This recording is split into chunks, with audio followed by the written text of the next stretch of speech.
Holy crap. I found it. I actually found it. The lost treasure of the Emerald Sea Serpent. It's real. Look at all those gems. Jade, peridot, malachite, even savorite. And of course, emeralds. Is that silk as well? Oh, that's an absolutely beautiful forest green cloak. Is that stained glass? And just green rocks? I knew this dragon apparently had an infatuation with green when it was alive, but this is a lot. Clothes, books, statues, old copper pipes, literally anything green. Even grass and leaves. Wait, how is there a giant pile of fresh plants? How long have you been awake? You're probably wondering why I'm here in your cavern. What? No, I would never steal from a dragon. You're not buying that at all, are you? Wait. I didn't know you were alive, I swear. People thought you were dead and your hoard was just laying in wait. Yeah, no one's seen you in hundreds of years, so please don't kill me. Thank you. I swear I won't breathe a word of this to anyone. So, I'll just be going now. Bye. What? I don't have anything. No idea what you're talking about, whatsoever. This silk cloak? Oh, I was wearing it when I arrived. Yes, you must just have one very similar is all. Yep. Please don't kill me. You're not gonna kill me if I trade something for it? I don't exactly have much on me right now. You don't want anything material? I guess you kinda do have an insane amount of wealth already. What can I give you then? I'm sorry, what? A bedtime story? Alright, let's get this over with. Once upon a time. What? You're not tired right now? Really? So I'm supposed to just wait here until you get tired? Great. So, got any hobbies? Collecting. Yeah, I should have guessed as much. Hey, why all the green anyway? I get that it matches your scales, but any other reason? It's for your mother, and green's her favorite color? That's sweet. Is it like some kind of birthday gift or something?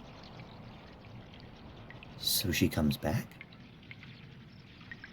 Why do you need all of this for her to come back? Back from where? She left one day and you haven't seen her since? Oh, I'm sorry. I shouldn't have bragged too much. How old are you? 1,300, huh? Pretty sure you're older than my hometown. By a lot. What is that for dragons? Are you an adult? Teen? You become an adult at 7,000?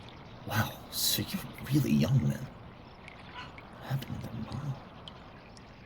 Huh? Oh, yeah, I can hold this for you. What are you doing, by the way? Organizing everything? It is kind of a mess in here. How long will that take? A couple hours. Fine. But I'm taking a nap. If I have to stay up late to get you to sleep, then I'm resting while I can.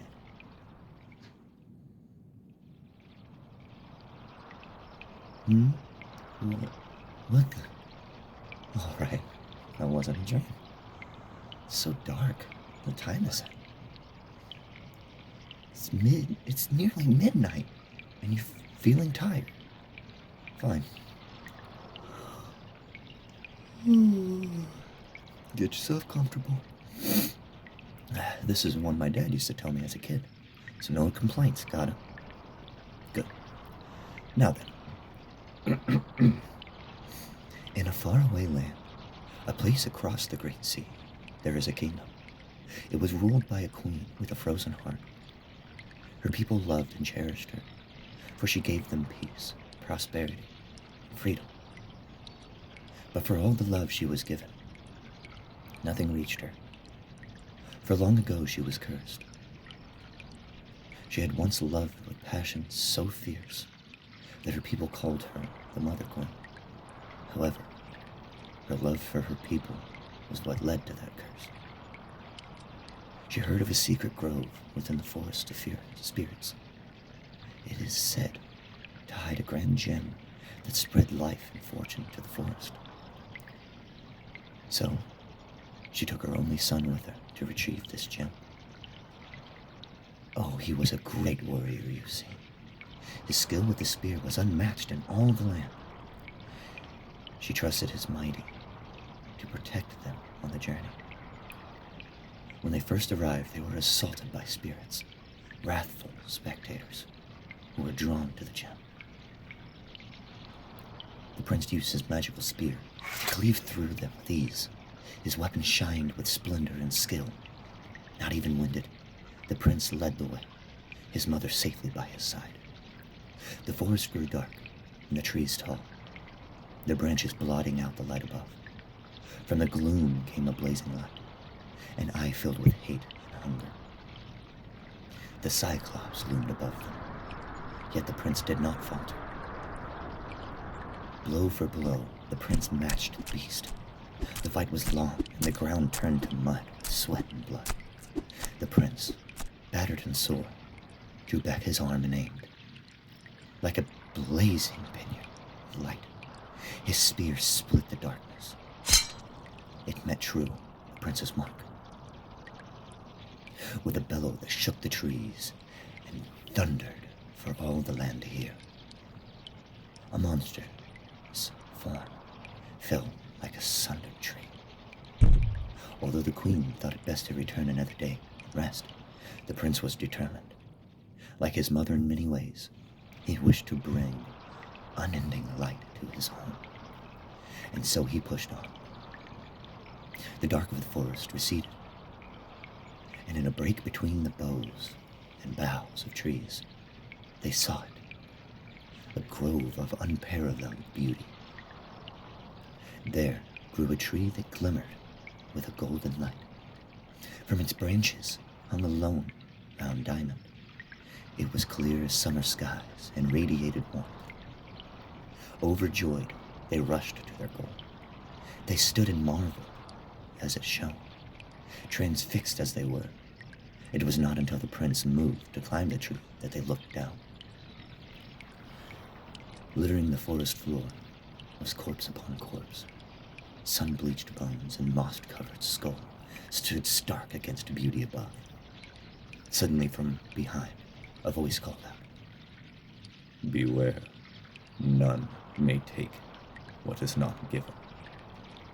They turned to see a man, unassuming in his appearance. "I am its guardian. Only I may give it," he said. The prince stepped forward and challenged the man for the gem. He agreed and drew a simple sword, old and worn, but well cared for. The two fought and clashed, parried strikes ringing throughout the glade. Not a step out of place, they were perfectly matched. Silver spear made of starlight, and a dull steel blade whirled and danced, calling for blood. The hours raged on, and the men did not stop. Soon night fell, and the light felt was the moon hanging heavy and high, casting a pale glow. Day broke, and still they fought. Another day and night passed, with neither resting or stopping. Finally, as the third day dawned, a single mistake was made. A strike just slightly too slow. Dull blade ripped through fine cloth and bit deep into royal flesh. The queen cried out, and so too did the guardian. The prince fell to the forest floor, vital crimson flowing freely. The queen wept and raged as she held her son close. His warmth left him, and so too did it leave her. She drew up her son's weapon, intent on slaying the guardian. However, as she stood and raked her icy gaze across the glade, she saw nothing but a large red gem laying in the prince's blood. She returned to her people with the key to her kingdom's everlasting prosperity. Her subjects wept with joy. The kingdom was renamed Halifree in memory of the prince and his crystal heart that gave the land life. The queen locked herself away from her people, guilt, regret, anger, and grief leaving her without light. They say that if you venture to this far kingdom, you can hear the steady beating of magic in the land, as though a voice were saying, I am here, always here. Sound asleep, huh? Yeah, I could use a rest myself. Sleep well, you overgrown lizard.